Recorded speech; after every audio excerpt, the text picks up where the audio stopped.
Hello everyone, my name is Carlos Schwarck. I'm a geophysical engineer from the Simon Bolivar University, and I will present my project, Hydrogeophysical Study of the Rural Area of Hatillo, Venezuela, a first approach. So let's begin with the problem.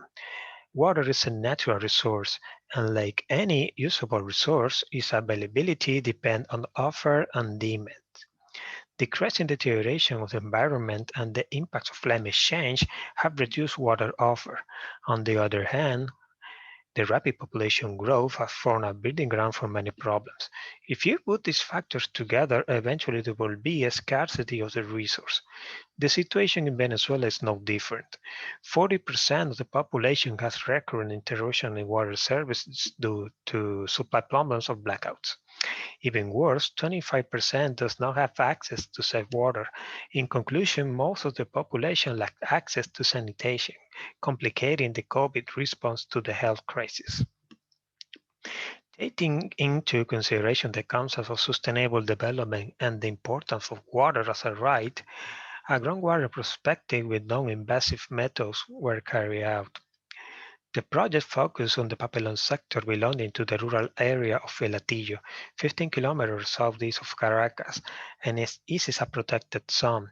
Range with east-west orientation are abundant. The methodology consists of 5 steps. The first one was to compile scientific and legal data to descend the strategy. A project impact appraisal was carried out within a multidimensional environment: institutions, economy, nature, society, and culture. All research framed but not limited to the United Nations Sustainable Development Goal number 6, clean water and sanitation. The second step was the preliminary data. Remote sensing methods were used within a geographic information system. Many products were made to support the project, such as runoff map, hydrological model, hydrological balance, and a linear extraction map to identify lineaments with evidence of groundwater. The step 3 was data acquisition. One of the most important features of the water is that it conducts electricity. We take advantage of that performing electromagnetic and electrical methods. 4 very low frequency and 7 electrical resistivity tomographies were made. The fourth step was the processing. 2 linear filters were applied to the VLF, and the peaks inside the filters showed the conductors. This information needs to be correlated with the RRT. Using the dipole-dipole array and the roll-along technique, a Gauss-Newton investment method was applied to the electrical data to obtain a resistivity section. The final step was interpretation. The most protected sectors for the system of fractures with water were those with electromagnetic and electric anomalies. This is the most important result of the research. These profiles were located upslope of a spring. The RT3 follows the range orientation and the RT4 follows the range slope.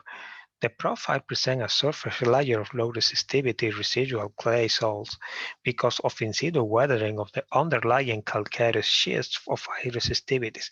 This trend is present in all profiles.